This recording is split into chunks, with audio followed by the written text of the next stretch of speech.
لیکن اس میں پھر فارسی بھی زبان میں بھی اس کی شاعری ہے. لیکن جب آپ نے اس کو قومی شاعر ڈکلیئر کر دیا، اردو کو آپ نے قومی زبان ڈکلیئر کر دی، تو بنگالی مثال کے طور پر ہم اس کی بات کرتے ہیں تو وہ یہی کہتے ہیں کہ ہمارے پاس اپنے زبان کے قومی شاعر بھی ہیں، ہماری جو ہے اپنی مادری زبان، یعنی قومی زبان مادری زبان سے اوپر نہیں ہو سکتی. انہوں نے کہا تو یہ ہے کہ باقاعدہ اس پر احتجاج شروع ہوا. 1953 میں پھر ان کو وہ لسانی فسادات کا نام آفیشیل ڈاکومنٹس پہ دیے جاتے ہیں کہ بنگالیوں نے پورا اس کو ریزسٹ کیا. اسی طرح میں نے صرف بنگالی کی بات کی، لیکن اور زبانیں بھی، کہ جس وقت یہ اعلان کیا جاتا تھا عرفان، اس وقت اردو جو ہے پاکستان کی انڈیجنس لینگویج نہیں تھی. ٹھیک ہے نا، انڈیجنس وہی کہ جو اس خطے کی یا زمین کی اپنی پیداوار ہو.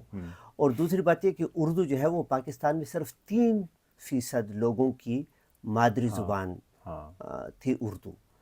باقی دیکھیں بنگالی کے بعد دوسری بڑی زبان جو ہے وہ پنجابی، اور پنجابی کے بعد تیسرے نمبر پر سب سے بڑی زبان جو ہے وہ پشتو.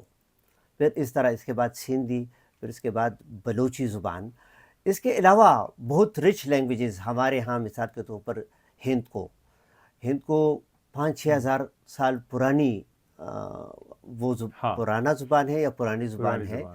اسی طرح ہمارے ہاں کھوار جو چترال کے علاقے میں بولی جاتی ہے، تورولی، کوہستانی، گجری، یہ ساری، اور سرائکی پنجاب کے اندر، اور ہمارے جو صدرن ڈسٹرکٹس ہیں ان کے اندر جو بولی جاتی ہے.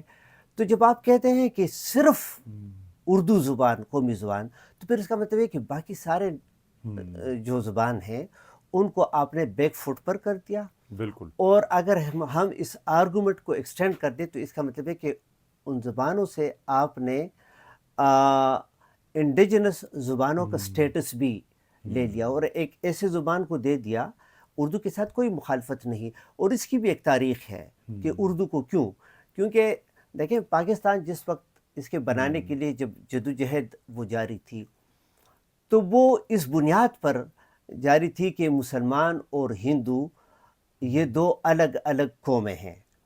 ٹھیک ہے نا، ایک تو اتنے ڈائیورس ہندوستان کو صرف دو اکائیوں میں تقسیم کر دیا ایک دوسرے کا تضاد قرار دینا، اور ایک ہی جو ہے نا زمین سے روا بستہ ہیں. صدیوں سالوں جو ہے وہ اکٹھے رہے اس میں.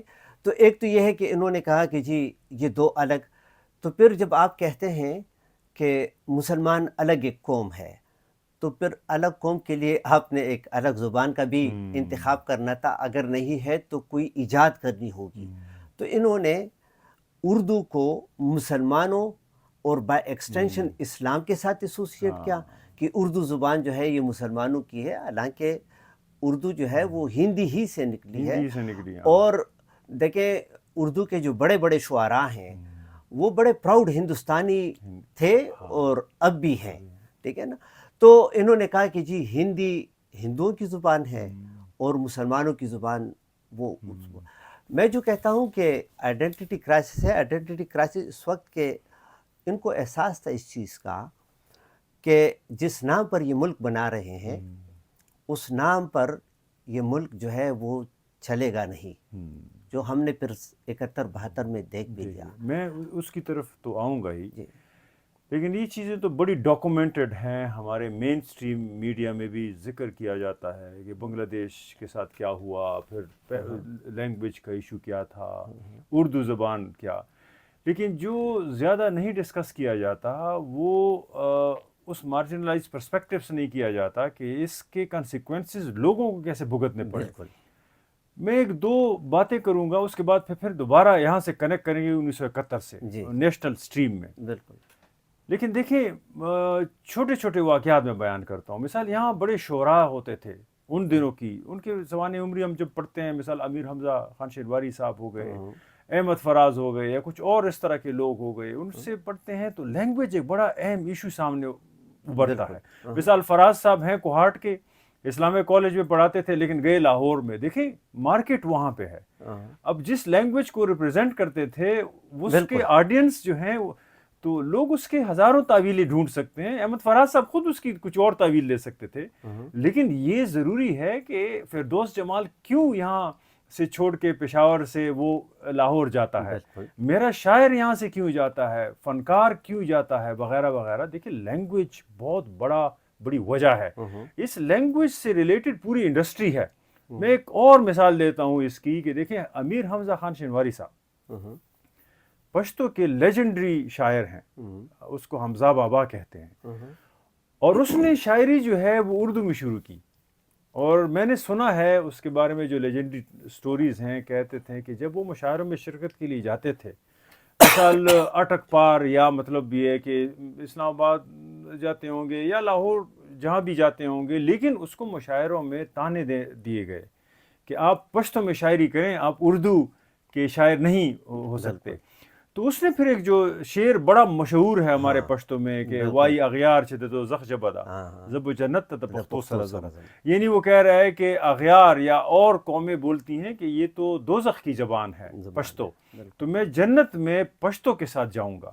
تو کیوں یہ محرومیاں لوگوں میں اس نہج پہ پہنچی کہ انہوں نے زبانوں میں شاعری چینج کر دی. کچھ لوگوں نے ریئیکشنری طور پہ اردو میں شاعری چھوڑ دی, کیونکہ ایک ایسا طبقہ تھا, چاہے وہ کراچی میں تھا, چاہے لاہور میں تھا, چاہے کہیں بھی اور تھا, وہ اشرافیہ کا جو طبقہ جو آپ بتا رہے تھے کہ وہ نیشنلزم کو اور مذہب کو اردو سے کنیکٹ کرنے کی کوشش کر رہے تھے, وہ اور لوگوں کو برداشت ہی نہیں کرتے تھے, یا بلوچستان سے یا خیبر پختونخوا یا گلگت بس جو بھی یہ ہیں, یا سرائکی بیلٹ جو ہے بہت بڑا بیلٹ ہے, یہ لاہور تو نہیں ہے پنجاب, ہندکوان تو ہزارہ پورا ایک ڈویژن ہے.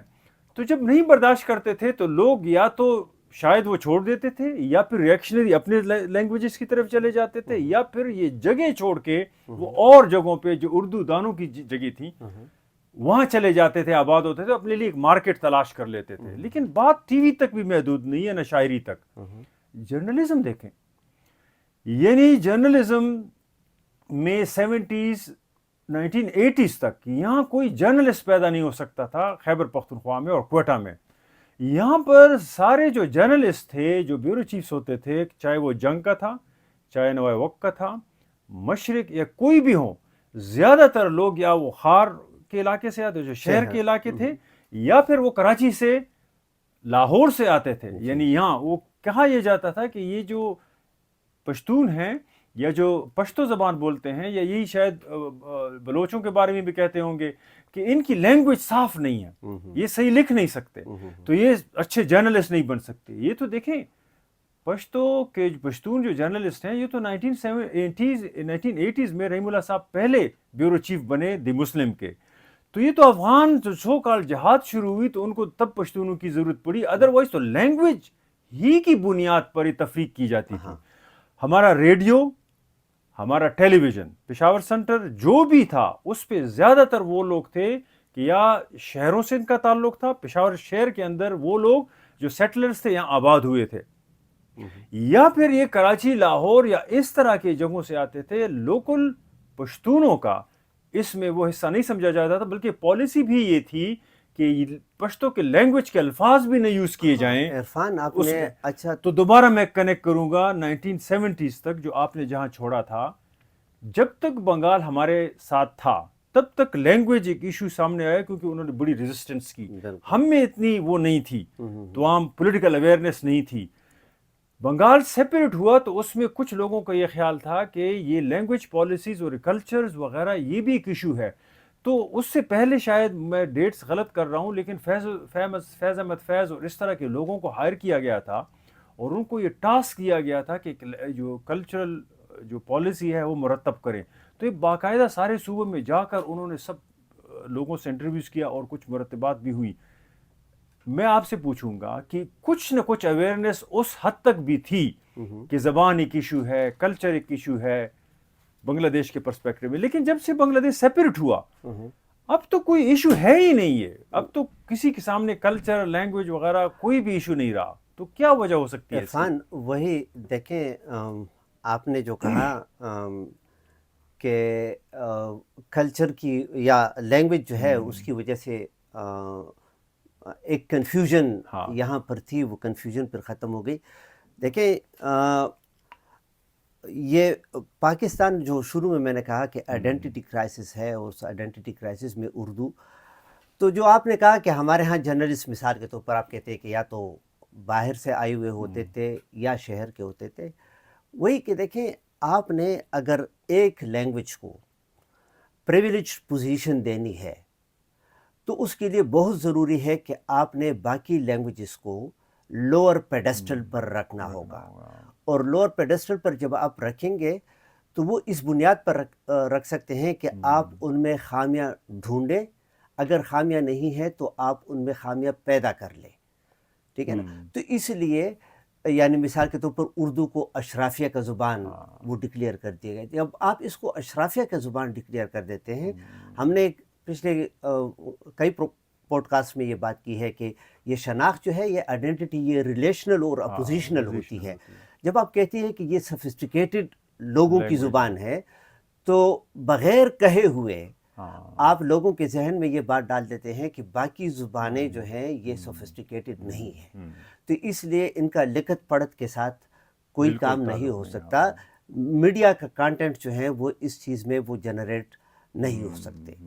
ٹھیک ہے نا؟ حالانکہ دیکھیں اگین ہم یہ اپنا پوڈ کاسٹ جو کر رہے ہیں، یہ کلیریفیکیشن بھی دینا ہوگا کہ ہم کسی لینگویج کے خلاف نہیں کر رہے، بالکل. ہاں لیکن جن کو مارجنلائز کمیونٹی کہا جاتا ہے، ہم ان کی لینگویجز کی پروٹیکشن کے حساب سے. میں تھوڑا سا تصحیح کر لوں ناظرین کے لیے، پھر یہیں سے شروع کرتے ہیں. یہ ہم نے اس لیے بھی کہا کہ پچھلے پوڈ کاسٹ میں جو ہم نے لینگویج کے حوالے سے کیا، تو ہمارے پروڈکشن ٹیم میں ہی ہماری کولیگ ہیں، اور ان کو یہ لگا کہ شاید جب ہم بات کرتے ہیں پشتو لینگویج کی یا دوسرے لینگویجز کی، اور تنوع کی بات کرتے ہیں، ڈائیورسٹی کی بات کرتے ہیں، تو ان کو لگا اور انہوں نے ہم سے پوچھا کہ اس کا مطلب یہ ہے کہ پھر اردو ٹھیک نہیں ہے. تو جو فیض صاحب بات کرنا چاہتے ہیں وہ اس کی آئیڈینٹی، یعنی ہماری دو چیزیں ہیں، ایک ہے آئیڈینٹی، پھر آئیڈینٹی کا ریلیشنل ہونا. یعنی آئیڈینٹی تفریق سے تو بن سکتی ہے، مثال یہ پشتو ہے کیونکہ یہ اردو نہیں ہے تو یہ تفریق ہے، لیکن اس کا دوسرا جز ضرور سمجھنا چاہیے کہ جب ہم پشتو کی بات کرتے ہیں، اس کا مطلب یہ نہیں کہ اردو نہیں ہے تو اردو خراب ہے. نہیں، اردو نہیں ہے، لیکن اردو کی اپنا ایک مقام ہے، تو یہ ریلیشنل ہو گیا. یعنی اس کا پورا بہت خوبصورت لینگویج ہے، رابطے کی ہماری ایک زبان ہے، اس کی اپنی ایک ہسٹری ہے، سوفسٹیکیشن ہے اس میں. اور اس میں غالب جیسا شاعر جو ہے نا، اس نے غالب جیسے شاعر نے، علامہ اقبال جیسے شاعروں نے، میر تقی میر، کون اس طرح کے لینگویجز کو جو ہے نا وہ دھتکار سکتا ہے. لیکن قطعاً مطلب یہ نہیں ہوتا. مطلب یہ ہے کہ جب ہم آئیڈینٹی کی بات کریں اور آپ ریلیشنل نہ بنائیں، تو پھر اس سے بڑے شناخت کے مسائل شروع ہو جائیں. تو ہم پشتو کی بات کر رہے ہیں کہ جس طرح اردو ایک عظیم زبان ہے، اس طرح پشتو، اس طرح دوسری زبانیں بھی عظیم ہیں. عرفان دیکھیں، سمپل سی بات یہ ہے کہ ہم زبانوں کا مقابلہ نہیں کر سکتے، یا نہ تقابلی جائزہ ہم لے رہے ہیں، کیونکہ آگے ہم پڑھیں گے جو کنسیپچول سیکشن میں آئیں گے کہ ہر زبان جو ہے یہ علم کا ایک خزانہ ہوتا ہے، معتبر ہے، اس میں کوئی شک نہیں. معتبر. لیکن میں اس حساب سے کہتا تھا کہ دیکھیں جب انہوں نے، تو پاکستان کے اندر جو انڈیجنس لینگویجز ہیں، ہم پشتو کی مثال لے لیں گے اور ہندکو کی، جو جس کی تاریخ مجھے معلوم ہے. ہندکوان جو ہے ان کے تحقیق کے مطابق ہندکو زبان 5000 سال پرانی زبان ہے. اس طرح پشتو جو ہے اس کی 4000 سال معلوم، بلکہ 5-6 ہزار سال تک کہتے تھے. اردو کی جو ہے وہ سینکڑوں میں ہے، ٹھیک ہے نا، اس حساب سے. اور ہم یہ نہیں کہیں گے کہ یہ اردو زبان جو ہے اس کی کمزوری ہے، لیکن ہم کہتے ہیں کہ اتنے ہزاروں سال پرانی ایک لینگویج، اگر آپ اس کو اپنی پالیسیز کی بنیاد پر ڈیفیشنٹ زبان، یعنی اس زبان میں مکمل طور پر اظہار نہیں کیا جا سکتا، لوگ جو ہے اپنی زندگی کا اور اپنے سوشل ورلڈ کا خاکہ نہیں کہہ سکتے، تو اس سوچ میں بہت بڑی خامی ہے.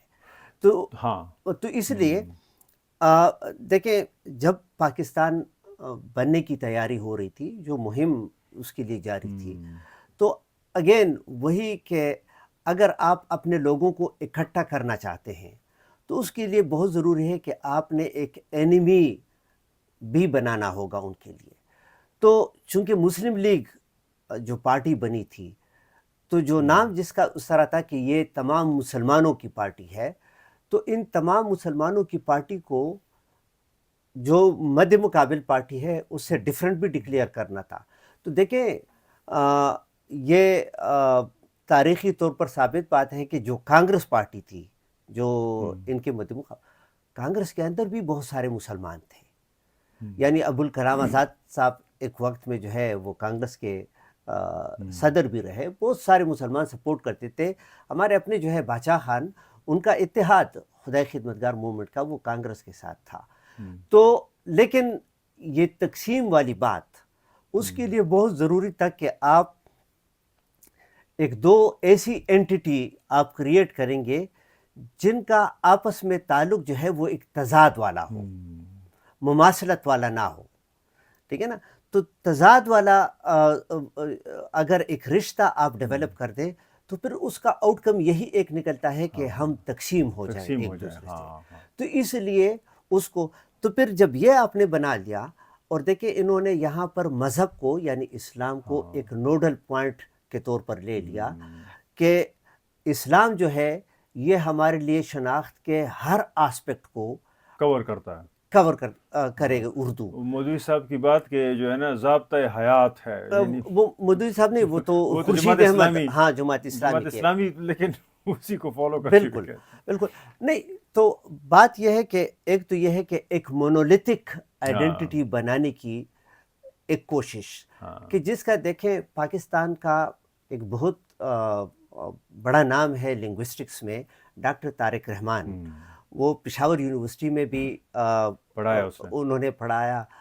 پھر جو ہے اس کے بعد قائد اعظم یونیورسٹی، اس سے ریٹائر ہوئے. ابھی بیکن ہاؤس یونیورسٹی سے بھی ریٹائر، اور لینگویج پر انہوں نے انٹرنیشنل لیول پر کافی وہ ایکنالجڈ کام ہے ان کا. تو وہ کہتے ہیں کہ دیکھیں یہ پاکستان کے اندر جو نیشنلزم ہے، ٹھیک ہے نا، سندھی بلوچ، یہ ایک اس لینگویج پالیسی کو ریئیکشن بھی ہے کہ آپ نے جب ایک زبان کو قومی زبان ڈکلیئر کرو، ساتھ یہ بھی کہہ دیں کہ کوئی اور زبان نہیں. تو دیکھیں اپنے لینگویج کو بچانے کے لیے تو لوگوں نے لینگویج کی بنیاد ہی پر ریئیکٹ کر دیا. تو Pashtun nationalism, Sindhi nationalism, Baloch nationalism. اور دیکھیں اگر یہ کہتے ہیں کہ ہر ملک کی ایک زبان ہوتی ہے، جو ہمارے ہاں اسکول میں بچوں کو بھی وہ یہ پڑھایا جاتا ہے، یہ کوئی حقیقت نہیں ہے. ہندوستان کے اندر ہم سے بھی زیادہ زبانیں، پاکستان کے اندر ایک سروے کے مطابق یہ کہتے ہیں کہ 47 زبانیں ہیں مختلف. ہندوستان کے اندر اس سے بھی زیادہ زبانیں ہیں، اور ہندوستان میں کوئی بھی زبان قومی زبان نہیں ہے. سب زبانوں کو قومی زبان کا نام دیا گیا ہے. یہ نہیں کہ وہاں پر ہندی جو ہے وہ قومی زبان ہے، نہیں، سب زبانیں قومی ہیں. پاکستان کے اندر بھی یہ کہا جا سکتا تھا کہ سب زبانیں جو ہے یہ قومی زبانیں ہیں. ایک زبان جو ہے وہ لنگوا فرینکا جسے کہتے ہیں، یا شروع میں جو آپ نے کہا کہ کمیونیکیشن کا لینگویج، کہ لوگ جو ہے وہ ایک دوسرے کے ساتھ، وہ اردو بھی ہو سکتی تھی. میں یہ کہتا ہوں، شروع میں آپ نے بھی کہہ دیا کہ پاکستان کو اگر دیکھیں، بدقسمتی کی بات یہ ہے کہ اس کو جو اشرافیہ ہے وہ اس رچنس کو ریئلائز نہیں کرتی کہ پاکستان جو ہے، ہم جب کہتے ہیں لنگوسٹکلی، تو لنگوسٹکلی بہت رچ ہے. یعنی جہاں پر 47 اگر انڈیجنس زبانیں ہیں، اور انڈیجنس وہی کہ جو اس خطے کی ہی پیداوار ہو، تو اس سے زیادہ اور رچنس کسی ملک کی کیا ہو سکتی ہے. دوسری بات یہ ہے کہ انہوں نے مونولیتھک آئیڈینٹی بنانے کی کوشش کی. مونولیتھک یہ کہ یہ سب لوگ ایک جیسے ہیں، جیسے کہ کوکی کٹر جو ہے انڈسٹریل پروڈکٹ ہے، اور سب ایک جیسے ہیں.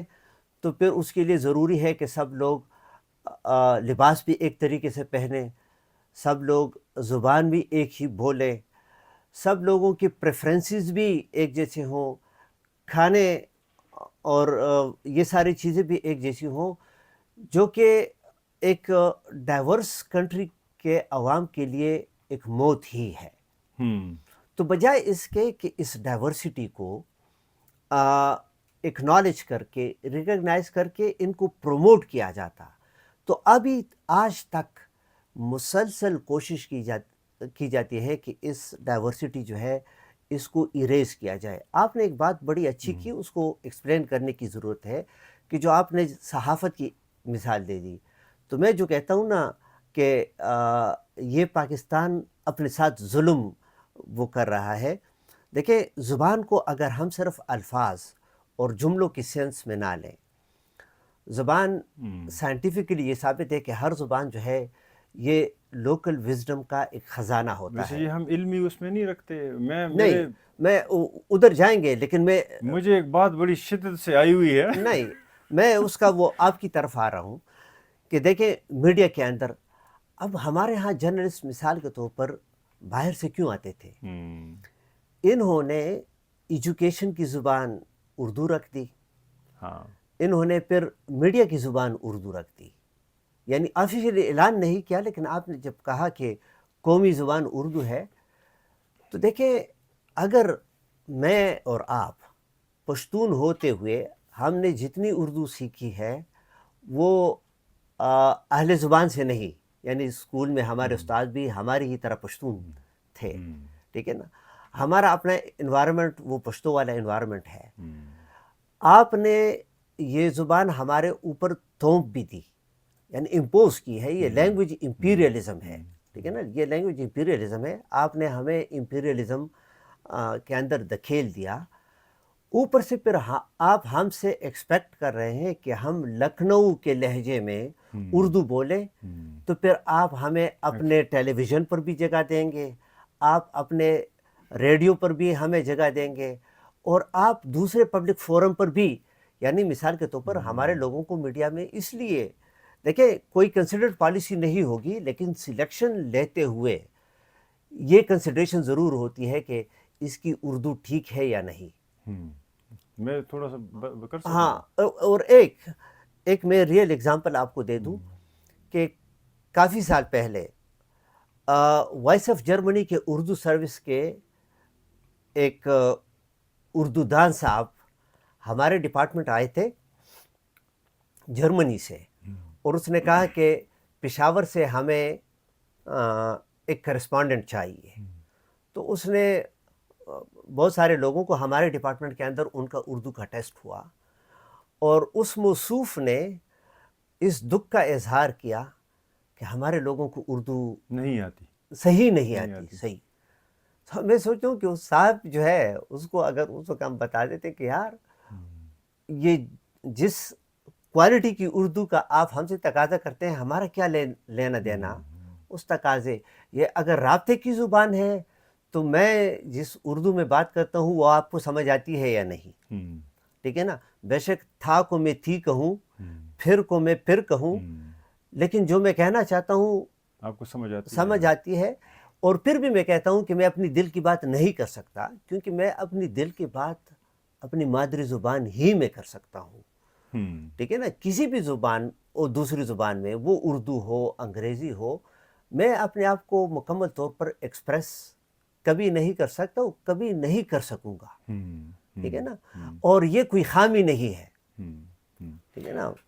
میں جو ہے نا آپ کو تھوڑا پیچھے لے کے جاؤں گا. بہت سے سوالات میرے ذہن میں آ رہے تھے لیکن کچھ بھول جاتے ہیں. لیکن جو ایک چیز مجھے بار بار آ رہی ہے, باقی تو میں آپ سے ایگری کرتا ہوں, لیکن میں یہاں آپ سے اسٹرانگلی ڈس ایگری کروں گا کہ جب ہم یہ کہتے ہیں کہ شاید ہمارے پالیسی میکرز اور ارباب اختیار جو ایلیٹ طبقہ ہے ان کو شاید ادراک نہیں ہے. میرے خیال میں ان کو بہت صحیح ادراک ہے, اور یہ ادراک ان کو ان کے جو ہے نا بڑوں نے دیا ہے, انگریزوں نے دیا ہے. یعنی کتنا لینگویج پہ انہوں نے کام کیا ہے, ہمیں اب پتہ جو چل رہی ہیں وہ ان دنوں پہ وہ کام کرتے رہے تھے. جی, میرے خیال میں وہ اوور سینسٹائزڈ ہیں اور اوور سیلفش ہیں. جس طرح کے ان کے بڑے جنہوں نے ان کو یہ سب چھوڑا ہوا ہے, انگریز, ان کے پاس ٹائم کم تھا اور انہوں نے کم سے کم وقت میں زیادہ سے زیادہ ریسورسز یہاں سے ایکسٹریکٹ کرنے تھے. ان کا بھی یہی حال ہے. انہوں نے یہاں رکنا تو نہیں ہوتا, اس لیے اس بنیاد پہ میں یہ کہنے کی کوشش کر رہا ہوں کہ یہ نہیں ہے کہ ان کو پتہ نہیں ہے, یہ بالکل ٹھیک ٹھاک اسی چیز کو لے کے چل رہے ہیں. ایشو یہ ہے کہ جو آئیڈینٹی کرائسس یہاں پہ ایمرج ہو رہا ہے اس کے بغیر یہ چل نہیں سکتے. مثال کے طور پہ میں آپ کو بتاؤں کہ اگر لوگ کلیئر ہوں اور لوگوں کو پتہ چلے کہ اردو کی کیا اہمیت ہے ان کی زندگی میں، ان کی اپنی زبانوں کی کیا اہمیت ہے، اور یہ ایک دوسرے کے ایکسپینس پہ نہیں ہونی چاہیے یہ اہمیتیں. تو پھر یہ لوگ حکومتیں کیسے کریں گے؟ یہ تو ڈیوائڈ اینڈ رول والی چیزیں ہیں جو ہم ہر وقت استعمال کرتے ہیں، لیکن یہ ڈیوائڈ اینڈ رول صرف پالیٹکس میں تو نہیں تھا. لوگوں کو لڑانا، ان کو ریاست کے لیے ریسورس استعمال کرنا، وار فارڈر استعمال کرنا، یہ تو اس کی نیچے تو لینگویج تک بات آتی ہے. میں چھوٹی سی اینیکڈوٹ بتاتا ہوں آپ کو، آپ کے ساتھ میں نے ڈسکس کیا ہے، آپ نے بھی میرے ساتھ ڈسکس کیا ہے. میں اپنی بچی کے ساتھ گیا اس کے اسکول، اور جہاں میں فیس جمع کر رہا تھا اور اس کا ایشو ڈسکس کرنا تھا، اس کے بڑے کے آفس پہ تھا یہاں پشتو بولنا منع ہے، یہ لکھا ہوا تھا. ویسے ہم اسکرین پر دکھائیں گے پشاور میں ہاں، جتنے بھی سو کالڈ ایلیٹ اسکولز طرف ہیں آ رہا ہوں میں. ان کی پرنٹڈ ڈائریز کے اندر یہ لکھا ہوا ہے. میں اسی طرف آ رہا ہوں. میں رکا اور میں بڑا مجھے افسوس ہوا اس پہ. میں نے کوشش کی کس طریقے سے میں پکچر بھی لے لوں اپنے ساتھ. بہرحال وہ میں نے فیس جمع کر لی. تو میری بیٹی نے مجھے کہا کہ آپ نے کیوں ایسا؟ میں نے اس کو کہا کہ بیٹا یہ اسکول ہے تمہارا، مجھے تو افسوس ہے کہ یہ اس طرح کا. اس نے کہا کہ کون سی بری بات اور ہے؟ یہ بڑا ایکسپینسو اسکول بہت ہے. ایکسپینسو اسکول ہے، بالکل. تو اس نے کہا کہ اس میں کون سی بری بات ہے کہ اگر وہ ہمیں انگریزی سکھاتے ہیں؟ دیکھو پھر وہی بات، یعنی انگریزی یا اردو کا سکھانا at the expense of Pashto. یعنی جب آپ اس طرح کی سوچ ڈیولپ کرتے ہیں تو آپ ایک پالیٹکس کے نیچے اس طرح کی سوچ ڈیولپ کرتے ہیں، اور وہ ہے کالونائز مائنڈ کی پالیٹکس. یعنی جو انگریز اپنے ساتھ لائے تھے وہ اسپیشل ڈیوائڈ کرتے تھے، وہ لنگوسٹک ڈیوائڈز کرتے تھے، اور اس کا بنیادی مقصد یہ ہوتا تھا کہ انہی لوگوں میں تفریق کر کے ایسے طبقے پیدا کیے جائے جو ان کے لیے کام کر سکے، اپنی طبقوں کو محکوم رکھ سکے. تو لینگویج جو آپ کو سامنے نظر آ رہا ہے کہ ہمارے ذہنوں میں یہ ہے، اور یہ ہمارے کلاسوں میں ہم سے پوچھا جاتا ہے کہ جب ہم ایک بات کرتے ہیں تو لامحالہ یہ لے لیتے ہیں کہ اگر یہ پشتون کی بات کرتا ہے تو یہ تو پاکستان کے انٹرسٹ کے خلاف بات کر رہا ہے. یعنی کب یہ ہو سکتا ہے کہ پشتون کے انٹرسٹ پاکستان کے انٹرسٹ کے خلاف ہو، یا بلوچ کا انٹرسٹ؟ ویسے پاکستان کے انٹرسٹ پشتون، بلوچ، گلگت وہ بلتستان پاکستان کے کے انٹرسٹ کے خلاف ہے. پاکستان کی بھی انٹرسٹ نہیں ہے، لیکن وہ بالکل ڈیلیبریٹ پالیسی ہے کلونیل دور سے چلی آئی ہوئی، کیونکہ یہ پوسٹ کلونیل سٹیٹ ہے، یہ کولونائزڈ ہی ہے. اس طرح یہ آزاد تھوڑی ہوا ہے.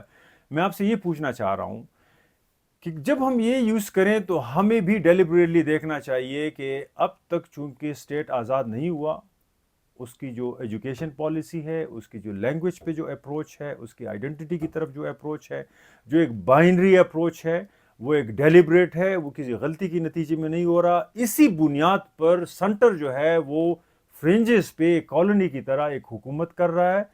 ہمیں بھی اس کو واپس جب دیکھیں تو ہمیں اس کو یہ لیوی نہیں دینا چاہیے کہ یہ جو ہے نا سمجھ نہیں رہے اور یہ غلطی کر جاتے ہیں. لیکن میں آپ کا ٹیک لوں گا، پھر ہم اس کے ایپسٹیمولوجیکل ایسپیکٹ پہ جائیں گے، علمی ایسپیکٹ پہ. عرفان بہت شکریہ، آپ نے کلونیلزم کی طرف کہا. اس میں ہم وہ کنسیپچول پارٹ بھی شامل کر دیں گے. دیکھیں، میں نے اپنے وہ پشتو پوڈ کاسٹ میں بھی کہا تھا کہ ویسے کہا جاتا ہے کہ پاکستان ایک پوسٹ کلونیل اسٹیٹ ہے، لیکن ہم پالیسیز کی بنیاد پر جب دیکھتے ہیں تو پاکستان ایک نیو کلونیل اسٹیٹ ہے، پوسٹ کلونیل نہیں ہے. کیونکہ یہاں سے صرف سفید چمڑے والے گئے ہیں، لیکن انہوں نے نظام وہی رکھا ہے، اور جو کلرڈ چمڑا ہے انہوں نے اسی نظام کو اور بھی ویپنائز کیا ہے مارجنلائز کمیونٹیز کے خلاف. میں ہسٹری سے ایگزامپل لیتا ہوں. آپ نے بڑا اچھا کیا کہ یہ انگریزوں نے وہ کیا تھا. دیکھیں، امپیریلسٹ یعنی اکیڈیمکلی جب ہم کہتے ہیں کہ جی امپیریلزم از آلویز ٹوٹل سے مراد یہ ہے کہ امپیریلزم صرف اکنامک اور پولیٹیکل نہیں ہوتا، وہ انسانی معاشرے کے، انسانی زندگی کے ہر آسپیکٹ کو کنٹرول کرنے کا ایک میکینزم ہوتا ہے. تو انگریز جب یہاں پر ہندوستان میں آئے اس خطے میں، تو وہی کہ کلونیلزم کا ایک پوٹنٹ ٹول بلکہ لیتھل ویپن ان کا ہوتا ہے ڈیوائڈ اینڈ رول. تو ڈیوائڈ ہندوستان کے اندر انگریزوں سے آنے سے پہلے یہاں پر بڑا ہم کہہ سکتے ہیں کہ ہارمونی والا انوائرمنٹ تھا مختلف مذاہب کے لوگوں کے دوران. یعنی ہم جب تاریخ میں دیکھتے ہیں تو ہمیشہ معلوم تاریخ میں ہمیشہ مسلمانوں ہی نے حکومت کی. حالانکہ مسلمان یعنی مغل دیکھیں، مغل کے بعد. تو انگریز جو ہے اس نے اسی پالیسی کو اپنایا کہ پہلے تو ان کو تقسیم کرنا ہے. تو دیکھیں اس نے ہندوستان کی تاریخ کو مذہب کی بنیاد پر انہوں نے تفریق کر دی اور کہا ہے کہ جی مسلم انڈیا، مسلم ہسٹری، برٹش ہسٹری اور پری مسلم ہسٹری. بالکل انگریزوں سے پہلے اس قسم کی کوئی بات نہیں تھی. اگر تاریخ تو وہ ہندوستان کی تاریخ. تو ایک تو دیکھیں انہوں نے جب مسلم ہسٹری اور برٹش ہسٹری، ٹھیک ہے نا، تو ایک تو یہ تفریق کر دی تو لوگ، تاکہ لوگ آئیڈینٹیفائی کر لے اپنے خاص قسم کی تاریخ کے ساتھ. دوسری یہ اردو والی بات بھی انہوں نے کی. میں میرے خیال میں ولیم کالج اس کا نام تھا، فورٹ ولیم کالج، جو 1799 میں جی بنا 1800 کے قریب. ہاں بالکل، جس میں سارے لنگوسٹ انگریز اکٹھے کیے تھے اور یہ وہاں سے انہوں نے یہ اردو کو مسلمانوں کے ساتھ وہ لنک، اور اس کو الگ زبان، ادروائز یہ الگ زبان وہ نہیں تھا. بالکل اسی طرح. تو بہرحال وہی پالیسی جو ہے 1947 کے بعد وہ پاکستان نے بھی وہ اڈاپٹ کی ہے. وہی لینگویج امپیریلزم ہمارے ہاں اب بھی چل رہا ہے. دیکھیں امپیریلزم کا ایک بڑا نقصان، دیکھیں جہاں پر امپیریلزم آتا ہے، ہم جس لنگوسٹ کی آج بات کریں گے وہ افریقن لنگوسٹ ہے انگوگی وا تھیونگو، اور اس کی ایک کتاب ہے decolonising the mind, the politics of language in African literature. ہم ویسے یہ سارا گفتگو اسی پرسپیکٹیو میں کر رہے ہیں اس کا بھی. دیکھیں تو انگوگی کہتا ہے کہ امپیریلزم کسی بھی ریجن میں جب آتا ہے تو کہتے ہیں کہ فزیکل سبجوگیشن کے لیے ان کے پاس بلٹس، گنز، ٹھیک ہے نا، توپیں یہ ہوتی ہیں، یہ فزیکل سبجوگیشن کے لیے، یعنی جسمانی طور پر لوگوں کو مغلوب کرنے کے لیے ان کا فتح. لیکن کہتے ہیں کہ اس کے پیچھے اصل ان کا جو ہے سب سے خطرناک اسلحہ ہوتا ہے کہ جس سے لوگوں کو روحانی طور پر مغلوب کیا جاتا ہے، اور وہ کہتے ہیں کہ وہ ہے لینگویج. بالکل. تو جہاں پر امپیریل فورسز جاتے ہیں تو پہلے اگر ان کے ٹینکس، گنز اور بلٹس ہوتی ہیں، اس کے پیچھے اصل کام کرنے والی یہ لوگوں کو جسمانی طور پر مغلوب کر دیں گے، لوگوں کو اسپریچولی مغلوب کرنے کے لیے ان کی لینگویج پالیسی آتی ہے. اور لینگویج پالیسی کا کام کیا کہ اس لینگویج نے اس جگہ کو، ان لوگوں کے روحوں کو قبضہ کرنا ہے. تو اس کے لیے بہت ضروری ہے جو ایگزسٹنگ لینگویجز ہیں ان کو ڈسکریڈٹ کیا جائے، کہ اس کے اندر یعنی ان لینگویجز میں علم کی بات نہیں کی جا سکتی. یہ لینگویج جو آپ نے شروع میں کہا کہ یہ لینگویج جو ہے یہ دوزخ کی زبان ہے، یہ بڑے رف اینڈ ٹف زبان ہے، گالیوں کی زبان ہے، یہ گالیوں کی زبان ہے، تو بالکل گالیاں لگتی ہیں، یہ لطیفوں کی زبان ہے.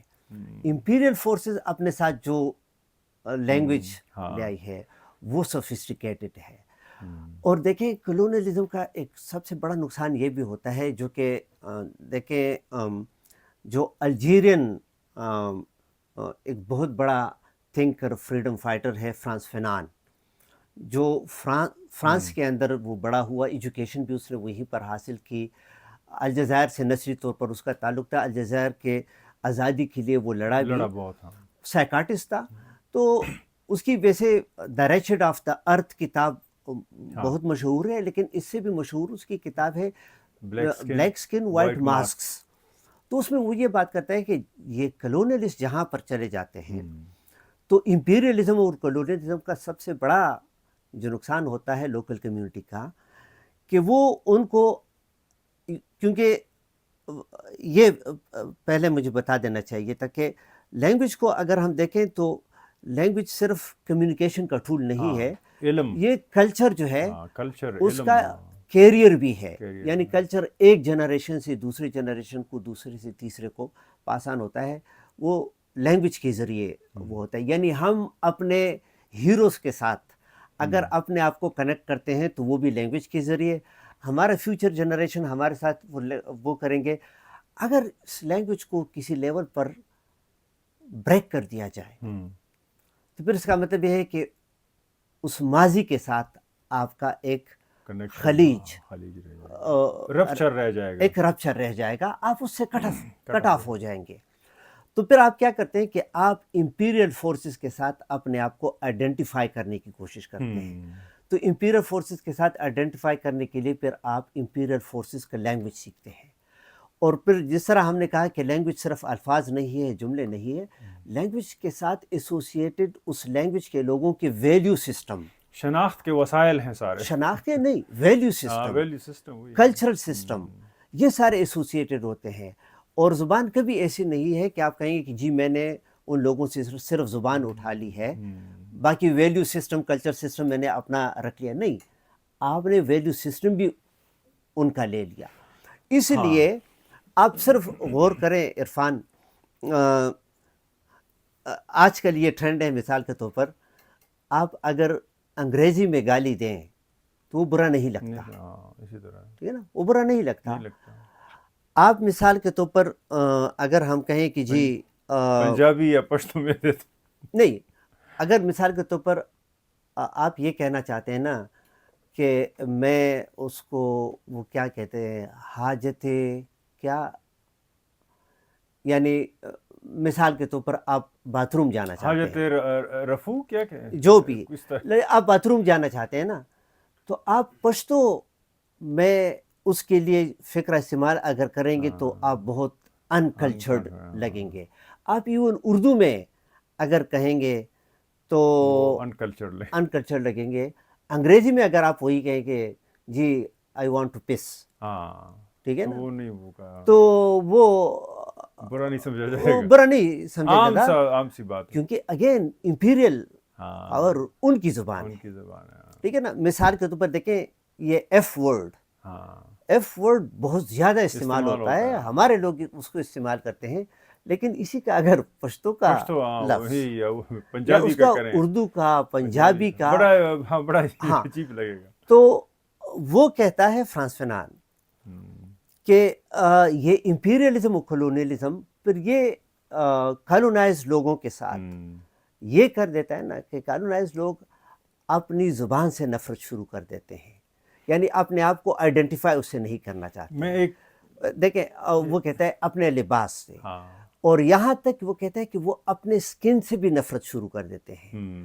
یہ کلونیلزم، امپیریلزم، اس کی ایک خاصیت یہ بھی ہے کہ جن لوگوں کو مغلوب کیا جاتا ہے تو وہ نفرت بھی کرتے ہیں اپنے ماسٹر سے، لیکن ایٹ دا سیم ٹائم اپنے ماسٹرز کو ایڈمائر بھی کرتے ہیں، اور اس کے امیج میں ایوالو بھی ہونا چاہتے ہیں. ایگزیکٹلی، یعنی اس کی پوزیشن میں بھی جانا چاہتے ہیں. تو اگر آپ اسی کو امیجن بھی کرتے ہیں، انسپریشن بھی لیتے ہیں، تو پھر اس کا مطلب ہے کہ آپ کو اپنا آپ ڈیفیشٹ لگتا ہے نا، کمی ہے آپ کے کلچر میں، اور کلچر آپ کا جو ہے وہ چلتا ہے زبان کے اوپر، ٹھیک ہے نا. تو پھر اس میں تو اسی لیے انگوگی کہتا ہے، انگوگی نے اس کو وہ جو اس نے بات کی نا کہ امپیریلزم کا اسلحہ پہلے آتا ہے جسمانی طور پر یا علاقے کے قبضہ کرنے کے لیے، پھر لوگوں کے روحانی طور پر ان کو قبضہ کرنے کے لیے اس نے اس کو نام دیا ہے کلچرل بام، یعنی ثقافتی بم. اور وہ کہتے ہیں ثقافتی بم وہ اس لیے ہے کہ ایک اور زبان جب آپ پر امپوز کی جاتی ہے تو وہ آپ کو آپ کے ہیرو سے ڈسکنیکٹ کر دیتے ہیں، وہ آپ کو آپ کی تاریخ سے ڈسکنیکٹ کر دیتے ہیں، وہ آپ کو اپنے انوائرمنٹ سے ہی ڈسکنیکٹ کر دیتے ہیں. تو دیکھیں جس طرح ایک بم انڈسکریمنیٹ تباہی پھیلاتا ہے، ایگزیکٹلی وہی جو ہے جو اس نے اس کو کلچرل بم کہا ہے. اس کی بھی ہم یہ نہیں کہہ سکتے کہ صرف ہماری زبان تبدیل ہو گئی، نہیں، زندگی کا ہر آسپیکٹ جو ہے وہ آپ کا جو ہے وہ تبدیل ہو جاتا ہے. میں تھوڑا سا جو ہے نا، آپ چونکہ ڈائریکٹ شروع کیا، میں تھوڑا سا اس کا بیک گراؤنڈ دینا چاہ رہا تھا کہ جو ہمارا کنسیپچول پارٹ تھا، جی اس میں ناظرین جب ہم کنسیپچول پارٹ کو شروع کر رہے تھے تو میرے ذہن میں یہ تھا کہ ہم کیوں لینگویج پہ اتنا فوکس کر رہے ہیں آج. ایک تو ہمارے پاس دور حاضر یا ہم عصری وسائل ہیں علوم کے، آنٹولوجیکل آپ کہہ سکتے ہیں، آپ کا امپیریکل جو ایویڈنسز ہیں یا ایکسپیرینس ہے یا اور، لیکن کچھ تاریخی وسائل ہیں علمی پرسپیکٹیو سے اگر دیکھیں تو تاریخ ہمیں جن علوم سے ورثے میں ملتی رہی ہے اس میں ہم نے پچھلے پوڈ کاسٹ میں بات کی کہ ہمارے پاس آرکیولوجیکل بہت بڑے وسائل رہے ہیں دنیا کے پاس، اور ہر قوم نے آرکیولوجیکل ایکسکیویشن سے اپنی تاریخ کسی نہ کسی حد تک سمجھنے کی کوشش کی ہے۔ ہمارے پاس پشتونوں کا جو ایریا ہے یہ گندھارا آرٹ کا بہت بڑا سرچشمہ رہا ہے، لیکن ہم نے اس کو اس طرح استعمال نہیں کیا، وہ اس ایک علیحدہ بحث ہے، ہم کسی دن بات کریں گے، لیکن یہ ایک اہم وسیلہ ہے۔ دوسرا وسیلہ جو علم جس سے اختراع کیا جاتا ہے وہ کلونیل آرکائیوز ہیں، یعنی کولونائزر جہاں بھی گئے انہوں نے جڑی بوٹیوں کو، چرند پرند اور درختوں کو، انسانوں کو اور پہاڑوں کو، سب چیزیں ڈاکومنٹ کی ہیں۔ اور کلونیلائزیشن جو ہے نا اتنا مؤثر اس لیے رہا کہ وہ ایک 10-15 سال کا معاملہ نہیں ہے، وہ سال جو ہے نا سینچریز پہ محیط ہے، مطلب 3-4 سال جو ہیں یہ کلونیلزم رہی ان جگہوں پہ۔ تو اس بنیاد پر بھی کلونیل آرکائیو ایک بہت بڑا ریسورس یوز کیا جاتا ہے۔ آپ برٹش کونسل لائبریری سے لے کر اپنے ارد گرد جو آرکائیوز ہیں، لائبریریز ہیں، ان میں دیکھیں وہ ڈاکومنٹس آپ کو ملیں گے، اور ان سے ہمارے بہت بڑے ایکسٹریکشن ہوتی ہیں پوسٹ کلونیل موومنٹس میں۔ ہمارے جو اسکالرز ہیں وہ ان سے علم بڑا اختراع کرتے ہیں، بلکہ زیادہ تر ڈیپینڈنس ان کا یہی، اور یہ پرابلم ہے بہت بڑی، لیکن یہ بھی ہم بعد میں کریں گے اس پہ۔ لیکن جو تیسری بات کی طرف میں آ رہا ہوں، یہ میرا مدعا ہے مین جس پہ ہم آج پوڈ کاسٹ کر رہے ہیں، وہ ہے لینگویج۔ تو لینگویج ٹرن جو ہے وہ کہہ رہے ہیں کہ انسانی تاریخ میں یہ علم کا سب سے بڑا ایک لیونگ ریسورس ہے کہ جس سے ہم نالج کا یا علم کا اختراع کر رہے ہیں۔ تو ہم جب پشتو کی بات کرتے ہیں یا اردو کی، تو یہ صرف کمیونیکیشن کے پرسپیکٹیو میں نہیں کر رہے، جس طرح فیض صاحب نے بتایا کہ اگر آپ کمیونیکیشن تک لینگویج کو محدود کر لیں گے تو پھر یہ وہی کولونائزیشن والی بات ہوگی۔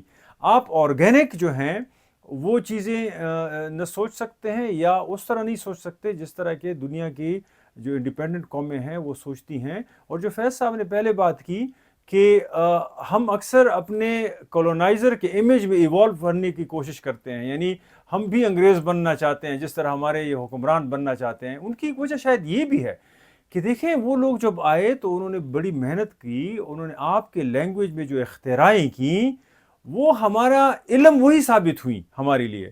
اب ہم بجائے یہ کہ ہم اپنی اختراعیں کریں، کوششیں کریں، یہ بہت آسان ہے کہ وہ ان کے جانے کے بعد اس کو ورثے کے طور پہ استعمال کریں اور مزید اختراع نہ کریں۔ تو جب تک مزید اختراع نہیں ہوگی تو کیسے کولونائزیشن سے آپ نکل سکتے ہیں؟ جو لینگویج ٹرن ہے، جو اگرچہ اس کی تفصیل میں جا سکتے ہیں، لیکن اس کا بنیادی یہ ہے کہ کس طرح لینگویج کے ذریعے لوگ اپنے پچھلوں کو، علوم کو، اس کو ریوائیو کرتے ہیں اور آگے جانے کے لیے پاسبلٹیز، ممکنات ڈھونڈتے ہیں۔ مثال قصہ خوانی بازار ایک لفظ ہے۔ اب قصہ خوانی کی کتنی بڑی تاریخ ہے، تو آپ کو یہ ایک لفظ قصہ خوانی جرنلزم کے لیے پورا محور ہو سکتا ہے، لوکل جرنلزم کی پورا سٹرکچر آپ کنیکٹ کر سکتے ہیں۔ جس طرح کہ امریکہ میں فرسٹ امینڈمنٹ ایک ہے 200-250 سال پہلے ان کے آباء و اجداد نے، ان کی اور کو تو کوئی تاریخ نہیں ہے، تو وہ اسی ریولوشن سے فرسٹ امینڈمنٹ پہ پورا جرنلزم ان کا کھڑا ہے۔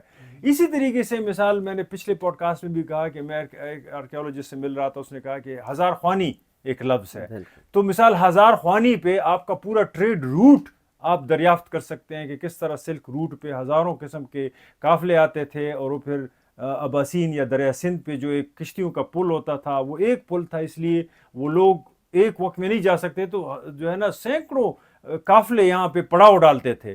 تو اس سے آپ کو یہاں کا جو کلچرل جو جراثیم ہے وہاں سے آپ کو وہاں ایوالو ہو سکتی ہیں۔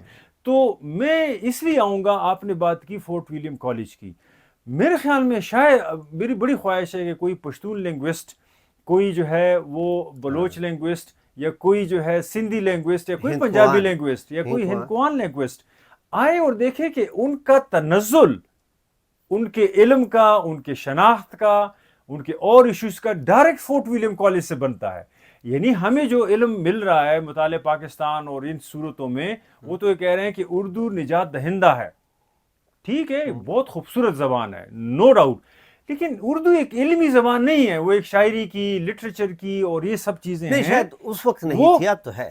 دیکھیں وہ میں نہیں کہہ رہا، لیکن یہ پھر وہی بائنری والی بات ہوگی، یہ بات ہی کرنا غلط ہے کہ نہیں ہے، لیکن میں ریئیکشنری ہو کے کہہ رہا ہوں کہ اس طرح تو نہیں ہے جس طرح 50,000 سالوں کی تاریخیں ہیں. اور اردو کو ایک پولیٹیکل پرپس کے لیے یوز کیا گیا تھا انگریزوں نے، اس کو دوبارہ پولیٹیکل پرپس کے لیے یوز کیا. پاکستان کے جو موجودہ حکمران ہیں انہوں نے کسی علم کے لیے نہیں یوز کیا تھا. اس کا ایک آرگینک ایسپیکٹ ہو سکتا ہے، لیکن وہ اتنا پرانا نہیں ہے. 13ویں 14ویں یا 15ویں صدی سے نکلتا ہے، جس کو لشکری زبان کہتے تھے، ریختہ. وہ اس کا ایسپیکٹ نہیں بن سکتا جو 5000 سال پرانی جو لینگویجز ہیں ان کی تاریخ اور ان کے لوگوں کی ایک آرگینک ہسٹری ہے. میں دوبارہ بائنری نہیں کریٹ کرنا چاہتا کہ ایک کو دوسری کی ضد پہ ڈکلیئر کروں. میں یہ کہنا چاہ رہا ہوں کہ ایک زبان کو دوسروں کی ضد پہ بنایا گیا، ہم اس کو کیسے توڑ سکتے ہیں؟ اور لنگوسٹ اور علم کے ذریعے تو شاید انگوگی کا جو یہ بک ہے اس سے بھی ہمیں کوئی ہیلپ ملتی ہے. بالکل بالکل، اس پہ کئی چونکہ آج جتنی بھی ہم ڈسکشن کر رہے ہیں، میں تو اپنی طرف سے یعنی اسی کے جو وہ ہے آئیڈیاز ہے اس کی روشنی میں بات کروں. دیکھیں پاکستان کے بڑے نامور تاریخ دان ڈاکٹر مبارک علی صاحب، مبارک علی صاحب اپنی کتاب میں لکھتے ہیں کہ تاریخ ایک تسلسل کا نام ہے، اور وہ کہتے ہیں کہ تاریخ کا اپنا بہاؤ ہے. ٹھیک ہے نا؟ اب ہم جب کہتے ہیں تاریخ ایک تسلسل کا نام ہے، اس تسلسل کو قائم کیے ہوئے کرنے میں جو بنیادی رول ہے وہ زبان کا ہے. ہمارے دیکھیں غنی خان، مشہور شاعر، فلسفی، اسکلپٹر، اور خان عبد الغفار خان یعنی بادشاہ خان جو ہے اس کے صاحبزادے، وہ ایک بات بڑی زبردست اس نے، بلکہ میں کہتا ہوں کہ بہت سے ذہن کے اندر جو لاجواب سوال تھے ان کے جوابات بھی مل جاتے ہیں. اس نے کہا تھا کہ ایک وقت ایسا تھا کہ پشتون، اور یہ میں نے افراسیاب خٹک صاحب کی زبانی سنی ہے کہ انہوں نے کہا کہ پشتون آرٹ میں اتنے آگے گئے تھے. جب ہم گندھارا سیولائزیشن کی جو وہ پینٹنگ اور دیکھتے ہیں نا، کہتے ہیں کہ وہ ایبسٹریکٹ آرٹ تک بھی کرتے تھے. مثال کے طور پر وہ کہتے ہیں کہ بدھا پشتونوں نے نہیں دیکھا تھا، لیکن وہ بدھا کے جو ہے اس کے اسکلپچر بھی بناتے تھے، اس کے اسٹیچو بھی بناتے تھے اور آرٹ میں بھی بناتے. لیکن وہ کہتے ہیں کہ پھر اب ہم جب آپ ابھی دیکھتے ہیں تو پشتو زبان کے اندر یہ رنگ جو ہے نا، کلرز 10-11 سے زیادہ نام نہیں ہیں. ٹھیک ہے نا؟ اب یہ رچنس جو ہے، اب یہ ویکنس کو ظاہر کرتا ہے، یہ رچنس کو نہیں. ایک طرف ایبسٹریکٹ آرٹ، دوسری طرف جو ہے عالم یہ کہ اس میں رنگ. تو غنی خان نے کہا کہ جو ہنز نے جب اس ریجن پہ اٹیکس کیے تو کہتے ہیں کہ انہوں نے اتنے لارج سکیل پر تباہی کر دی کہ اس کے بعد جو یہاں کی لوکل پاپولیشن انڈیجنس جو پشتونوں ہی کے آباء و اجداد تھے، انہوں نے نئے سرے سے ثقافت اور تہذیب کا آغاز شروع کیا، جیسے کہ اسٹون ایج سے. تو اس نے کہا کہ یہ ہونس کے اٹیک جو ہیں، اس نے پشتو کا لفظ اس کے لیے یوز کیا تھا شلون، جس کو ڈسکورس کی لینگویج میں رپچر کہتے ہیں، کہ اس نے پشتون کو، یا ہم کہتے ہیں پشتونوں کو، اپنے تاریخ سے ڈسرپٹ کر دیا اور نئے سرے سے انہوں نے وہ اختراع کر دی. پھر اس کے بعد ترقی کرتے کرتے دیکھیں کوئی بھی کلچر سٹیٹک نہیں ہوتا، لیکن امپیریلزم نے پھر ہمیں وہاں پر روک دیا. اس نے ایک اور رپچر کاز کر دیا. امپیریلزم کے بعد پھر 1947 میں اگین ہم ایک مسلمان ریاست کے اندر ایک کلونیل سٹرکچر کے اندر زندگی گزار رہے ہیں، جو کہ مسلسل ایک رپچر ڈکلیئر کرتا ہے. اور وہ رپچر کس طرح، وہ ہم اس ایفیکٹ میں آتے ہیں. انگوگی یہ کہتا ہے کہ جن لوگوں سے آپ نے ان کی زبان لے لی نا، تو ان کے ہیروز تو آپ نے لے لیے، لیکن ان کے اپنے جد و جہد یا سٹرگل کی جو تاریخ ہے، وہ تاریخ بھی آپ نے ان سے لے لی، کیونکہ یہ اپنے آپ کو اس سٹرگل کے ساتھ لنک نہیں کر سکتے. مثال کے طور پر آپ نے صحافت کی اتنی بات کی، اور میں اس انتظار میں تھا کہ آپ جو ہے وہ خدای خدمتگار کے ہاں پختون رسالے کی بات کر لیں گے، لیکن آپ نے کیونکہ نہیں کی۔ میرے امیجنیشن سے وہ ڈسکنیکٹ ہو چکا ہے کسی Exactly. طریقے سے، حالانکہ میں کانشیسلی کوشش کرتا ہوں. ہاں باچا خان ہاں، اس باچا وقت خان. میں جب انگریز یہاں پر اپنے عروج پر تھے، وہ پشتو کا رسالہ چلاتے تھے، پشتون، پشتون، ہاں جس میں پشتون خواتین بھی لکھتی تھیں، لکھتی تھی. ہاں ٹھیک ہے نا، پشتون خواتین بھی. اب وقار صاحب کی کتاب بھی ویسے آئی ہے، اس ہاں پہ اگر کوئی پڑھنا چاہے بالکل، خواتین کے رول پر اس وقت کے جرنلزم میں، پشتون رسالے پر بھی رسالے پر ان کی اس میں کتاب وہ آئی ہے. وقار علی شاہ وقار صاحب، علی ڈاکٹر شاہ وقار علی شاہ صاحب جو قائد اعظم یونیورسٹی سے اور بڑے اچھے ہسٹورین ہیں، بڑے نامور. تو بہرحال اب دیکھیں دوسری یہ ہمارے جنریشن کو دیکھیں، ینگ جنریشن کو، ہم اپنے آپ کو خدای خدمتگار موومنٹ کے ساتھ کنیکٹ نہیں کر سکتے، اپنے آپ کو آئیڈینٹیفائی نہیں کر سکتے. بالکل ٹھیک ہے. ٹھیک ہے نا. تو انگوگی کہتا ہے کہ یہ صورتحال جب ہو تو پھر ہمارے ہاں جب انڈیجنس موومنٹ ہوتی ہے نا، تو ان کی مورل رائٹنس پر بھی ہمیں شک ہوتا ہے. ہاں اسی طرح مثال کے طور پر پشتون تحفظ موومنٹ، تو پشتون ابھی تک بھی اس بات پر حیران ہے کہ یہ کہاں سے آئی، نہیں، یہ کہاں سے، اور یہ ہمیں مثال کے طور پر انہی کے سلوگنز، پشتون تحفظ کے سلوگن ہمارے پشتونوں کو بہت عجیب لگتے ہیں، لیکن انہی کے سلوگن جب پی ٹی آئی نے اپروپریٹ کیے، جب اپروپریٹ کیے تو وہ ان کے لیے بڑے اپیلنگ، قابل قبول ہوئے. نہیں اپیلنگ ان کے لیے. یہ وہی نا، یہ امپیریلزم. اچھا، منظور پشتین کا ریزسٹنس ایکسیپٹ نہیں کریں گے، عمران خان کا ریزسٹنس جو ہے ایگزیکٹلی وہی. دیکھیں نا انگوگی کی بات، وہ افریقہ کے بارے میں کہتا ہے، لیکن دیکھیں ہم اپنے اوپر جب اچھا ویسے ایک اور بات اس نے کہا کہ لینگویج امپیریلزم آپ کے انڈیجنس موومنٹ سے مورل رائٹنس لے لیتی ہے. آپ نے بڑی اچھی بات کی کہ منظور کا ریزسٹنس نہیں لگتا ہے، وہ بغاوت اس کو کنسیڈر کیا جاتا ہے. عمران خان کا خان ریزسٹنس صاحب ملک کا کی آزادی کا، دیکھیں دوسری آزادی نہیں، کا. خان صاحب نے دیکھیں اس ملک کا سیاسی اختلاف بھی ہے میرا، لیکن وہ کہتے ہیں مجھے پاکستان کے اس پالیٹکس میں کوئی انٹرسٹ نہیں ہے کہ جس میں پشتونوں کے سٹیکس یا مارجنلائز کمیونٹیز کے، گلگت بلتستان کے اور ان کے، وہ مجھے نہیں. لیکن ویسے کل پرسوں سے کنٹروورسی چلے آ رہی نا، تو عمران خان نے 2 بم گرائے ہیں پاکستان پر. ایک جب اس نے ریپیٹڈلی کہہ دیا کہ امریکیوں نے میری حکومت گرا دی، ٹھیک ہے نا. دیکھیں امریکہ اور پاکستان کے تعلقات کس نہج پر وہ لے گیا. اور کل پرسوں اس کی بیگم نے یہ کہا کہ سعودی عرب کے کہنے پر یہ سب کچھ ہوا ہے، یہ سب کچھ ہوا. دیکھیں، اور یہ 2 ایسے ممالک ہیں جن سے پاکستان خیرات لے کے سروائیو کرتا آ رہا ہے، امریکہ اور سعودی عرب سے. لیکن بہرحال یہ باتیں لوگوں کے لیے بڑی ہیروئک ہیں، ہمارے لوگوں کے لیے، پشتونوں کے لیے. میں وہی میرے کہہ رہا لیے تھا ٹراما ہے وہ، اس لیے کہ ہمارے بہت سے پشتون مجھ سے سوال کرتے رہے ہیں کہ یہ منظور پشتین اگر سچا ہے تو فوج اس کو مارتی کیوں نہیں ہے. مجھے اتنا دکھ ہوتا ہے اس بات پہ. میں ان سے یہ پوچھتا ہوں کہ عمران خان آپ کو سچا نظر آتا ہے؟ وہ کہتے ہیں ہاں. میں نے کہا کبھی خواہش ظاہر نہیں کی آپ نے کہ عمران خان کو فوج کیوں نہیں مارتی. ملالہ کے بارے میں بھی ان کا سب سے کو شرم بڑا نہیں گلہ آتی، یہ ہے نا کہ وہ مری ان کیوں کے نہیں. ذہن اس طرح جو ہے نا گنگ ہو چکے ہیں کہ یہ انہی کے لیے جو کوئی آواز اٹھاتا ہے وہ ان کے لیے نہیں، وہ اپنے لیے آواز اٹھا رہا ہے، لیکن ان کی آواز ان کی آواز ہے، ایک دوسرے کی آواز بنے. یہ اس پہ نہج ہے کہ اس کو مارتا کوئی کیوں نہیں ہے. دوسری طرف وہ عمران خان جو انہی کا بندہ ہے وہی لے کے آئے، انہی کا کلاس کا بندہ ہے، ایچیسن کا پڑھا ہوا ہے. کوئی چیز مشترک نہیں ہے میرا اور عمران خان کی. عرفان، ہمارا اس بڑا کی لوگ دعائیں پڑھ رہے ہیں، پورا ملک دعائیں کر رہا ہے. ہمارا بڑا امپورٹنٹ ٹاپک ہے، اس پر خراب نہیں میں کریں گے. حیرانی سے کہہ رہا ہوں، میں اس سسٹم سے اپنے آپ کو کس بات پہ ڈسوسیٹ کرتا ہوں اور اسی پر اچھا میں آپ کی بات علم کی بات ہو رہی تھی، ایپسٹیمولوجی کی. میں آپ کی چیز کو بہت اچھا لگا مجھے. 1 منٹ میں ڈسکنیکٹ کر دوں گا پھر اس کو. میں کہتا ہوں میں کیوں اس میں انٹرسٹ نہیں لیتا.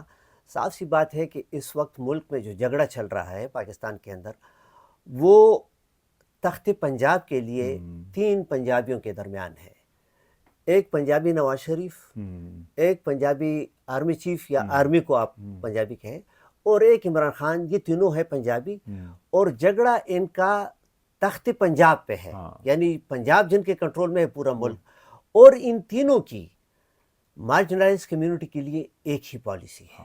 ایک تو ہے اس لیے ہمیں کوئی نہیں کرنا انٹرسٹ چاہیے. اس جھگڑے کے اندر ہمیں کوئی انٹرسٹ نہیں تو لینا. میں دوبارہ واپس لے جا رہا ہوں. epistemology, yes. بہت امپورٹنٹ آپ نے پہلا جو نقطہ میرے ذہن میں بار بار اٹھ رہا تھا کہ جن قوموں کی زبان ان سے چھین لی جاتی ہے یا ختم ہو جاتی ہے یا وہ خود ہی وہ قومیں اپنی زبان کو جو ہے نا اون نہیں کرتے تو پھر ان کی سویلائزیشنز یا ان کے کلچرز تک ختم ہو جاتے ہیں. بالکل. کہتے ہیں کہ جو عرب وہ ہوا یعنی عربز نے یعنی مکہ مدینہ سے اٹھے یا عرب نے جو فتح پائی ایجپٹ میں دمشق میں اور ان جگہوں تک اسپین تک وہ گئے تو کچھ لوگوں کا یہ خیال ہے کہ مثال ایجپٹ کی زبان تو عربی نہیں تھی یعنی ایجپٹ تو عرب سے پہلے بہت بڑی سویلائزیشن رہی ہے نا یعنی میسوپوٹیمین جیوگرافیکلی افریقہ ہے. افریقہ ہے میسوپوٹیمین یعنی ان کا جوڈائزم کے ساتھ ایک بڑا ریلیشن شپ رہا ہے اور ہیبرو یا اس طرح کی ہیبرو سے بڑا قریب ہے بجائے عربی کے. بلکہ دیکھیں وہ یونان اور ایسٹ ان کے ان کو ملاتا ہے تو اس وجہ سے بڑا رچ کہ ان کو اچھا سویلائزیشن ہے نا سمپل بات. پاکستان سویلائزیشن نہیں ہے لیکن جو ایجپٹ ہے وہ ایک سویلائزیشن میسوپوٹیمین یا جو بھی آپ کہیں اس کو ریپرزینٹ کرتا ہے. اسی طریقے سے ایک اور سویلائزیشن تھی جس پہ بھی عرب آئے اور وہ تھا پرشین سویلائزیشن. یہاں تک آئے. لیکن یہ کیوں ہے کہ ایجپٹ کی جو سویلائزیشن ہے وہ تو مٹ گئی, اس کی زبان اپنی نہیں رہی, کچھ بھی نہیں رہا, وہ عرب سویلائزیشن کا حصہ بن گئی. آج بھی جائیں تو وہاں زبان جو ہے عربی ہے. لیکن پرشین کیسے بچ پائے سویلائزیشن اس سے؟ پتہ ہے اس میں کیا کہتے ہیں؟ ایک اس میں بنیادی فیکٹر لوگ فردوسی کے شاہ نامے کو کہتے ہیں کہ فردوسی تو کوئی عام بندہ نہیں تھا. فردوسی کے شاہ نامے کی اہمیت کیوں ہے؟ کیونکہ اس نے عربوں کی تاریخ میں وہ شلون لانے سے بچایا کہ جو شلون ایرانیوں کی تاریخ میں آنا تھا یا جو شلون ایجپٹ کی تاریخ میں آیا یا جو شلون پشتونوں کی تاریخ میں آیا. پشتونوں کی تاریخ میں شلون یا رپچر کسی اور حوالے سے وہ اس سے ملے جڑی ہیں. کو عربوں اگر شلون دیکھیں تو وہی ہے. آپ محمد بن قاسم سے اپنے آپ کو جوڑتے ہیں یا جیوس سے جوڑتے ہیں لیکن گندھارا سویلائزیشن سے نہیں جوڑتے. تو وہی بات ہوئی پھر ایگزیکٹلی نہیں وہ اب وہ ہمارے لیے پرایا ہو گئے نا. لیکن جو انگوگی بات کہہ رہا ہے وہ وہی ہے کہ فردوسی کا شاہ نامہ آپ کو بچا سکتا ہے پوری سویلائزیشن کو اگر کوئی ایک بھی بندہ ایسا ہو کہ آپ کے کنیکشن کو جوڑے اس لاجیکل طریقے سے جس طرح کہ آپ کا آرگینک ہسٹری چلی آ رہی ہے. ادروائز اگر وہ لاجیکل کنیکشن آپ کی ہسٹری کا ختم ہو جائے تو قومیں اور سویلائزیشن بیچ میں سے ختم ہو جاتی ہے. دیکھیں عرفان ہم وہ امپلیکیشنز پر بھی آئیں گے. وہ امپلیکیشن اگین انگوگی کے کانسیپٹس ہیں نا کہ لینگویج جو ہے یہ آپ کو ڈسکنیکٹ کر دیتی ہے بہت ساری چیزوں سے. یعنی مثال کے طور پر کہا جاتا ہے, میں چونکہ اردو پوئٹری اتنا وہ نہیں جانتا, میں نے اسٹڈی بھی نہیں کی اس کی, لیکن کہتے ہیں کہ اقبال جو ہے وہ خوشحال خان خٹک کی شاعری سے بڑے انسپائر تھے. ٹھیک ہے نا. اور بہت سے اشعار یا ہم کہتے ہیں کہ جو ہے ایک حصہ شاعری کا وہ علامہ اقبال نے اردو میں بڑے نفیس انداز میں اردو کے نفیس انداز میں اپروپریٹ بھی کیا. یعنی شاہین نامہ وہ اس کا تو وہ جو کہتے ہیں نا عقاب نامہ ہے شاید. ہاں جو بھی. تو میں کہنا یہ چاہتا تھا کہ جب امپیریل زبان جب ہم پر امپوز کر دی گئی نا تو ہمارا نوجوان نسل علامہ اقبال کو تو جانتے ہوں گے, اس کی شاعری کو, اس کے اشعار بھی آتے ہیں, اس پر کنٹیکٹ. خوشحال خان خٹک کو نہیں جانتے اس طرح. صرف جاننے والی بات نہیں, خوشحال خان کے ساتھ اپنے آپ کو آئیڈینٹیفائی نہیں کر سکتے, رحمان بابا کے ساتھ اپنے آپ کو آئیڈینٹیفائی نہیں کر سکتے. ایک شعر تو کہہ دیں گے, آئیڈینٹیفائی نہیں کریں گے. غنی خان کے ساتھ آئیڈینٹیفائی نہیں کر سکتے, بچہ خان کے ساتھ نہیں کر سکتے, امیر حمزہ شنواری آپ نے کہہ دیا. اسی طرح اجمل خٹک بابا, ٹھیک ہے نا, انقلابی شاعری ہے ان کی, ہم ان کے ساتھ وہ نہیں کرتے. تو ایک بابا بلے شاہ کے ساتھ کر لیں گے. ہاں ایک تو یہ والی بات نا کہ ہم اپنے ہیروز کے ساتھ پھر اپنے آپ کو کنیکٹ نہیں کر سکتے. بہت عجیب لگے گا کہ اگر آپ کے کمرے میں بادشاہ خان کی تصویر لگی ہو لیکن آپ جناح صاحب یا علامہ اقبال کی تصویر لگا دیں تو کوئی وہ بات نہیں. لیکن باچا خان, کیونکہ باچا خان کو یعنی یہ لینگویج امپیریلزم کی بنیاد پر اس کو ہم سے ٹوٹلی ڈسکنیکٹ کر دیا گیا ہے, ٹھیک ہے نا. اب وہ نارمل نہیں ہے. جناح اور اقبال جو ہے وہ نارمل. ویسے تو مارکیٹ امپیریلزم بھی ہے اس طرح. دیکھیں آپ کے سارے بیوروکریٹس جو ہوتے ہیں, یا آپ کے سارے پولیٹیشینز جو ہوتے ہیں, یا آپ کے سارے جو جرنیل ہوتے ہیں, ان کہیں پہ لکھا تو نہیں ہے کہ آپ کے آفس میں جناح کی تصویر ہوگی, لیکن اگر کسی نے جناح کو نہیں لگایا تو اس کو بھی اسی طرح شخص سے دیکھا جائے گا جس نے باچا خان کو لگایا. تو ایک جناح ایکسیپٹیبل ہے اور کوئی ایکسیپٹ, تو مارکیٹ امپیریلزم بھی ہے. میں تھوڑا سا, ہمارے ٹائم ختم بھی ہوا چاہ رہا ہے, تو میں وہ اس ایفیکٹ پہ آ جاتا ہوں بس نا. اس کو جلدی سے, ہاں, ٹائم زیادہ ہو گیا. ڈاکٹر طارق رحمان صاحب جس کا ہم نے شروع میں ذکر کیا, تو ان کی ایک تحقیق میں پڑھ رہا تھا, اور وہ تحقیق انہوں نے سوات کے کالام ایریا کے اسکولوں میں کیا تھا. تو وہ کہتے ہیں کہ وہاں پر کالام کے ان اسکولوں میں لوکل بچے جو کوہستانی زبان بولتے ہیں, کیونکہ وہ کوہستانی ہے, وہ پشتو زبان نہیں ہے, وہ اردو سے ڈفرینٹ ہے, وہ بھی پڑھتے ہیں. تو وہ جب ڈیٹا کلیکٹ کر رہے تھے تو کہتے ہیں کہ وہاں پر ٹیچر جو ہے ان کا ایک اوپینین تھا تمام ٹیچرز کا, کہ یہ کوہستانی بچے جو ہے یہ بڑے کند ذہن ہیں, یعنی لرننگ میں بہت سلو ہیں بنسبت کے ان پشتون بچوں کے. تو ڈاکٹر طارق رحمان کہتے ہیں جب میں نے آبزرو کیا اور وہاں پر اسٹڈی, تو ایک تو یہ کہ وہاں پر 100% ٹیچر جو ہیں استاد وہ سارے پشتون تھے. اردو بھی ان کو آتی تھی لیکن تھے پشتون. اسٹوڈنٹس وہاں پر تقریباً 80-85% وہ پشتون تھے. یہ 10% جو ہے یہ کوہستانی بچے ہوتے تھے جن کو پشتو بھی نہیں آتی تھی, جن کو اردو بھی نہیں آتی تھی. تو کہتے ہیں کہ دیکھیں انہوں نے یہ نہیں دیکھا کہ اس کوہستانی بچے کے لیے 2 بیریئرز کراس کرنے تھے, یعنی اپنے ٹیچر کے ساتھ کمیونیکیٹ کرنے کے لیے, اپنے دوسرے کلاس فیلوز کے ساتھ کمیونیکیٹ کرنے کے لیے, اور ٹیچر کے ٹیچنگ کو انڈرسٹینڈ کرنے کے لیے ضروری ہے کہ وہ پہلے پشتو سیکھیں. پھر پشتو کے بعد اپنی اسکول کی کتاب پڑھ کے اس کو سمجھنے کے لیے اس کے لیے ضروری ہے کہ وہ اردو سیکھیں. تو اس نے کہا کہ یہ 2 ڈبل بیریئر. اچھا, اس کا پھر رزلٹ کیا ہوتا ہے؟